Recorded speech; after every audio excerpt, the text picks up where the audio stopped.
পাঠ করছি পারমুন সেনগুপ্তের লেখা গল্প অন্বেষণ।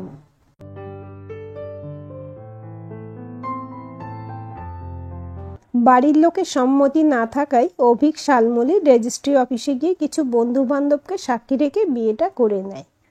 অভিকের দিদি বাবা মাকে বোঝানোর অনেক চেষ্টা করলেও অভিকের বাবা মা কিছুতেই ওদের সম্পর্কটা মেনে নেয় না। এদিকে শালমলীর বাবা মা রাজি থাকলেও দাদা বৌদি রাজি ছিল না। আর ছেলের সংসারে থেকে ছেলের বিরুদ্ধচারণ করা শালমলীর বাবা মায়ের পক্ষে সম্ভব হয় না। অগত্যা অভিক শালমলী পরিবারের বিরুদ্ধে গিয়ে কাউকে কিছু না জানিয়ে বিয়ে করে। যদিও একবার চেষ্টা করে দেখবার জন্য প্রথমে অভিকদের বাড়ি এবং পরে শালমলীর বাড়িতে বাবা মায়ের আশীর্বাদ নিতে যায়, কিন্তু দুই জায়গা থেকে বিফল হয়ে অবশেষে অভিকের বাড়ি থেকে অল্প দূরত্বেই একটা ঘর ভাড়া নেয় তারা। বাড়ির মালিক ভূপতি লাহিড়ী ব্যারিস্টার ছিলেন, এখন অবসর নিয়েছেন। স্বামী স্ত্রী দুজনে একাই থাকেন। লাহিড়ী বাবু লোকটা একটু অদ্ভুত ধরনের, সহজে কাউকে যেন বিশ্বাস করতে পারেন না। তাই ওনার বহু প্রশ্নের সম্মুখীন হওয়ার পর তারা ঘরটা ভাড়া পায়। আসলে এত অল্প দূরত্বে নিজেদের বাড়ি থাকা সত্ত্বেও তারা হঠাৎ কেন ঘর ভাড়া করে থাকতে চাইছে সেটা নিয়েই প্রথমে তিনি জেরা শুরু করেন। যাই হোক, শেষমেশ 11 মাসের এগ্রিমেন্টে ঘর তারা ভাড়া পায়। ভাড়া বাড়িটা খুব সুন্দর, দোতলা বাড়ি। সামনে একটা খুব সুন্দর বড় বাগান আছে। অভিকদের নিচের তলায় থাকতে দেওয়া হয়। বাড়িওয়ালা ও তার স্ত্রী থাকেন ওপরের তলায়। অভিক শালমলীর বিবাহিত জীবন বেশ সুখেই কাটছিল।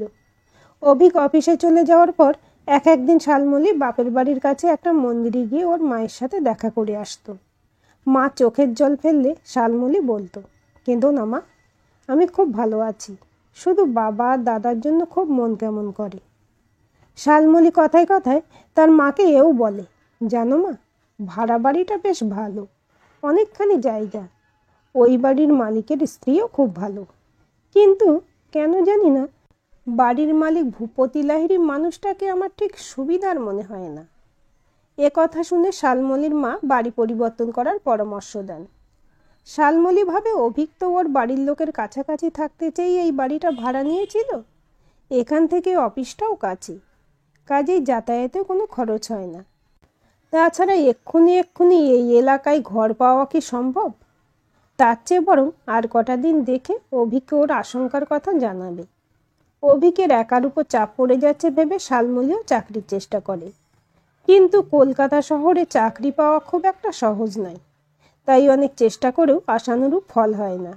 শালমলী মাঝে মাঝে খেয়াল করে ভূপতিবাবু বাগানে জল দিতে এসে ওর ঘরের দিকে যেন একটু বেশি কৌতূহল নিয়ে দেখেন।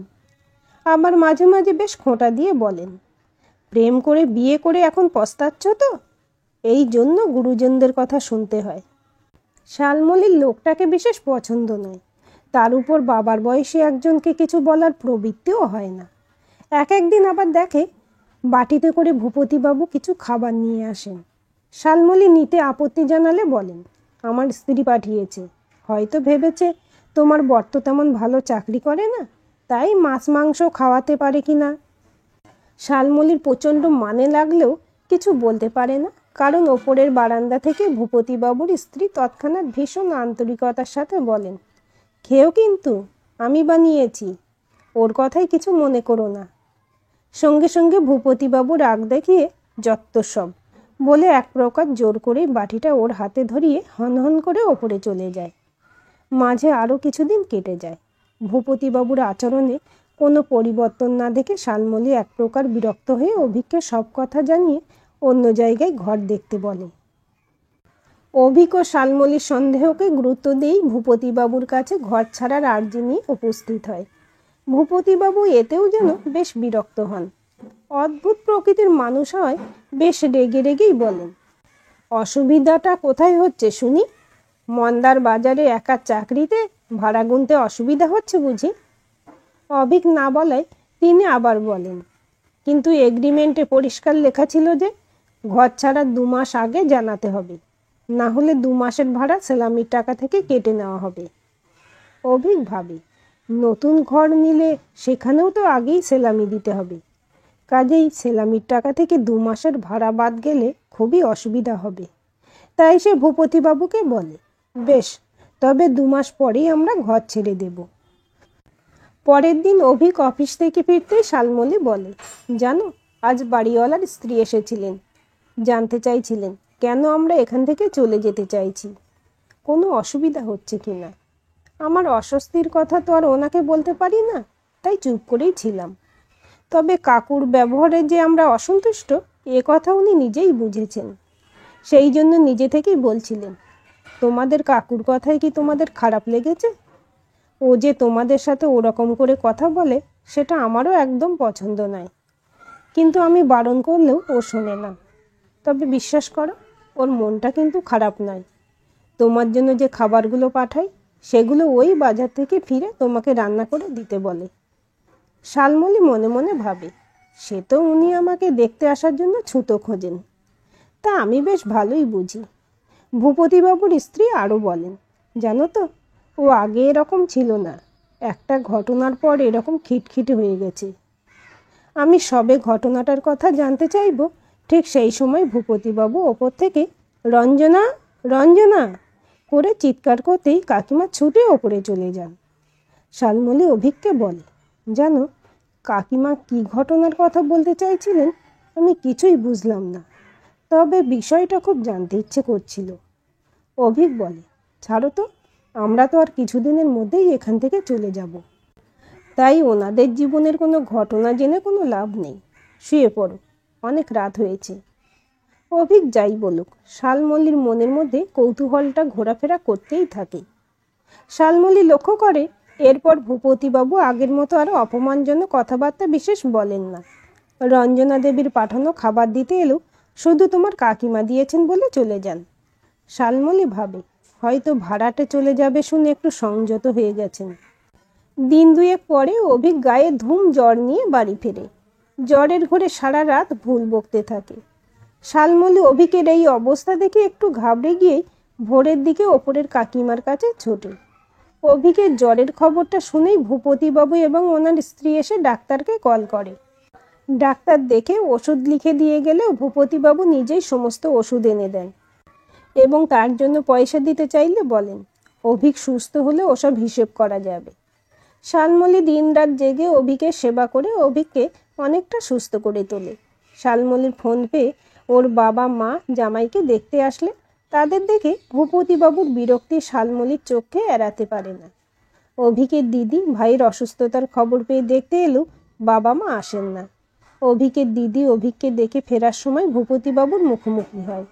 আরও একবার ভূপতিবাবুর বিরক্তি স্পষ্ট প্রত্যক্ষ করা যায়।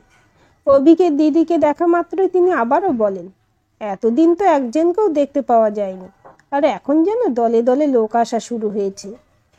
অসহায় শালমলীর খুব রাগ হলো, বরের অসুস্থতায় ওনার অবদানের কথা তো অস্বীকার করা যায় না, তাই কিছু বলতেও পারে না। এছাড়া তাদের এ বাড়ি ছেড়ে চলে যাওয়ার তো আর বেশি বাকি নেই, তাই ভূপতিবাবুর ওদের সব বিষয়ে কথা বলা মুখ বুজে সহ্য করে নেয়। অভিক একটু সুস্থ হলে ভূপতিবাবু ওনার স্ত্রীর বানানো চিকেন স্টু নিয়ে দেখতে এলে অভিক বলে, কাকু, আপনার তো অনেকগুলো টাকা খরচ হয়েছে, যদি অ্যামাউন্টটা বলেন।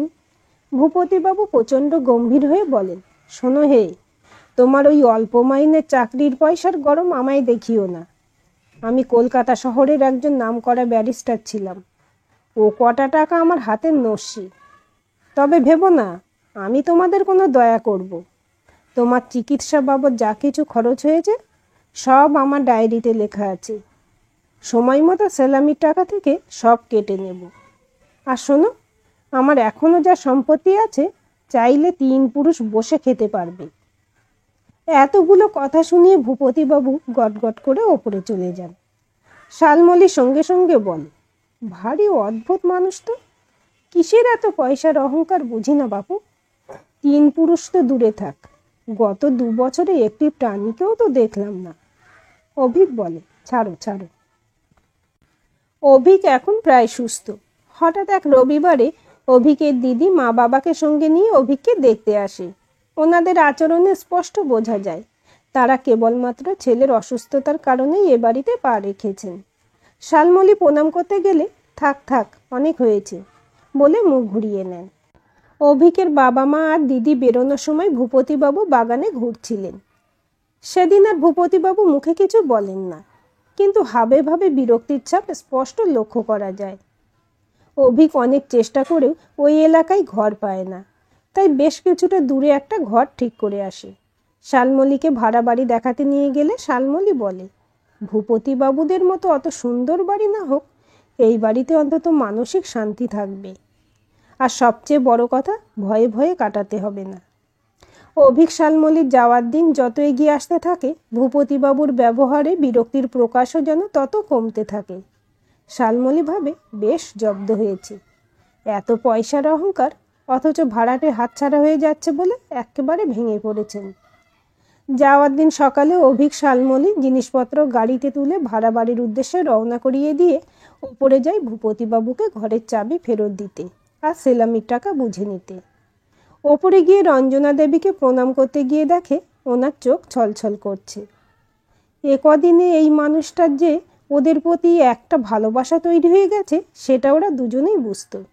রঞ্জনা দেবী অভিকের হাতে সেলামির সম্পূর্ণ টাকা ফিরিয়ে দিলে অভিক অবাক হয়ে বলে, কিন্তু কাকিমা, আমার ওষুধের টাকাটা তো বাদ দেওয়ার কথা ছিল। ওসব আমি জানি না, পাশের ঘরে তোমার কাকু আছেন, যাও ওর সাথে দেখা করে নাও, আর তোমার যা বলার আছে ওনাকে গিয়ে বলো। অভিক শালমলী রঞ্জনা দেবীকে প্রণাম করে ভেতরের ঘরে গিয়ে দেখে একটা সুন্দরী মেয়ের বিশাল বড় ছবির সামনে ভূপতিবাবু দাঁড়িয়ে আছেন। অভিক কাকু বলে ডাকতেই ওদের অবাক করে দিয়ে অদ্ভুত প্রকৃতির ভূপতিবাবু তার আপাত দাম্ভিক চরিত্রের খোলস ভেঙে শালমলীর হাত দুটো ধরে বলেন, যাস না রে মা, এই বুড়ো বাবার বুকটা খালি করে আর একবার আমাকে নিঃস্ব করে চলে যাস না। এই কথাগুলো বলে ভূপতিবাবু হাউ হাউ করে কাঁদতে শুরু করেন। অভিক শালমলী বিষয়টা ঠিকমতো অনুধাবন করতে না পেরে একে অপরের দিকে তাকাতেই ভূপতিবাবু বলতে শুরু করেন, 5-5টা বছর কেটে গেলেও একদিনের জন্যও ওকে ভুলতে পারিনি। এবার ছবির দিকে তাকিয়ে বলেন, ও হলো আমার একমাত্র মেয়ে অপরাজিতা। ডাক্তারি পড়াকালীন সামান্য এক প্রাইভেট কোম্পানিতে চাকরি করা ছেলেকে আমার মেয়েটা ভালোবেসেছিল। সেটা তখন কিছুতেই মেনে নিতে পারিনি। নিজে সারা জীবন ব্যারিস্টারি করেছি, তাই ডাক্তার বা ব্যারিস্টার ছেলেই হলো আমার মেয়ের উপযুক্ত পাত্র। এই ধারণা থেকে কিছুতেই বেরোতে পারিনি। মিথ্যে আভিজাত্যের অহংকারে শুধুমাত্র পয়সার নিরিখে সম্পর্ককে যাচাই করতে গিয়ে মেয়েটার মনটাকেই বুঝতে পারিনি। বাবার উপর অভিমান করে মেয়েটা আমার আত্মহত্যা করে। সেদিন থেকে আজ পর্যন্ত নিজেকে অপরাধী মনে হয়েছে। তোদের চেহারার মধ্যে কোনো মিল পাইনি, তবু ওর সমবয়সী একটা মেয়েকে দেখে নিজেকে আর আটকাতে পারিনি। তোর মধ্যেই অপুকে খুঁজে পাওয়ার লোভে বারবার তোর কাছে ছুটে গেছি। তোদের বাড়ির লোককে দেখলে ভয় পেয়েছি, ভেবেছি এই বুঝি তারা তোদের ফিরিয়ে নিয়ে যাবে। গিন্নি আমায় স্বার্থপরের মতো চিন্তা করতে বারণ করেছে, বলেছে তুমি চাও না ওরা বাবা মায়ের কাছে ফিরে যাক। সত্যি বলছি, চাইনি যে তোরা এখান থেকে চলে যাস। ভেবেছে ওনারা তো চাইলেই তোদের দেখতে পাবেন, কিন্তু তোরা চলে গেলে এই বুড়ো বুড়ি দুটো আবার অপুর ছবির দিকে তাকিয়ে চোখের জল মুছবে। এতদিন নিজেদের জন্য আর ভালো মন্দ কিছু বাজার করতে ইচ্ছে করতো না। তোকে দেখার পর ওর পছন্দের সব কিছু তোকে খাইয়ে পরোক্ষে ওকে খাওয়াতে না পারার কষ্ট থেকে কিছুটা মুক্তি পেতে চেয়েছি। অভিকের ওষুধের টাকাটাও আমি নিতে চাইনি। সেলামির টাকা থেকে কেটে নেওয়ার কথা শুনে গিন্নি আমাকে পিশাচ বলেছে। বিশ্বাস কর, আমি ও কটা টাকা নিতে চাইনি, কিন্তু আমার অযাচিত দান তোরা নিবি না ভেবেই বারবার সেলামির টাকা থেকে কেটে নেওয়ার কথা বলে তোদের আটকেছি। তোদের দুজনকে সুখী দেখে ভেতরে ভেতরে রাগ হয়েছে। মনে হয়েছে ছবির ভিতর থেকে অপরাজিতা হাসছে আর বলছে, দেখছো তো বাবা, তুমি হেরে গেছো। সব ভালোবাসার পরিণতি খারাপ হয় না, ভালোবেসেও মানুষ সুখী হতে পারে। নিজের ভুলটা যতদিনে বুঝেছি ততদিনে সময়টা আমার হাতের বাইরে চলে গেছিল। আমার নিজের ভুলে একটা সুন্দর ফুল ফোটার আগেই অকালে ঝরে গেছে। আজ তোরা চলে গেলে যে আমি আর একবার নিঃস্ব হয়ে যাব, অপরাধ বোধ আমায় কুড়ে কুড়ে খাবে। কন্যাস্যকে কাতর এক অসহায় বাবার এহেন স্বীকারোক্তির পর কোনো মানুষের পক্ষেই বোধহয় মুখ ফিরিয়ে থাকা সম্ভব নয়। তাছাড়া সমস্যা যখন নিজেই সমাধানের পথ দেখিয়ে দেয় তখন সেটাকে আর সমস্যা বলে গণ্য করা যায় না। ভূপতিবাবুর অদ্ভুত আচরণ। ওনার শালমলির প্রতি অতিরিক্ত আগ্রহের পিছনে যে কেবলমাত্র এক বাবার দুধের স্বাদ ঘোলে মেটানোর তীব্র বাসনা ব্যতীত আর কোনো অসৎ উদ্দেশ্য ছিল না, এটা অভিক শালমলির কাছে দিনের আলোর মতো পরিষ্কার হয়ে যায়। তারা দুজন একে অপরের দিকে তাকিয়ে চোখের ইশারাতেই কিছু বোঝাপড়া সেরে নেয়। অভিক তৎক্ষণাৎ মুভার্স অ্যান্ড প্যাকার্সকে ফোন করে বলে, দাদা, মালগুলো পুরনো ঠিকানাতেই ফিরিয়ে আনুন, আমাদের গন্তব্যের ঠিকানা বদলায়নি। এক বাড়িওয়ালা তার ভাড়াটের কাছে হেরে গেলেও এক বাবা তার সন্তান হারানোর নির্ভেজাল কষ্টের কথা বলে জিতে নেয় শালমলির হৃদয়কে, যাতে কোনো মিথ্যে নেই, শুধু আছে কন্যাহারা পিতার অপরাধবোধ থেকে মুক্তি পাওয়ার তীব্র আকাঙ্ক্ষা। আজকের গল্পটি আপনাদের কেমন লাগলো কমেন্ট করে জানাবেন। ভালো লাগলে অবশ্যই একটা লাইক দেবেন আর চ্যানেলটা সাবস্ক্রাইব করে সাথে থাকবেন এবং নতুন ভিডিও আপডেট পেতে বেল আইকনটি ক্লিক করে রাখুন। গল্পটি প্রিয়জনদের সাথে শেয়ারও করতে পারেন।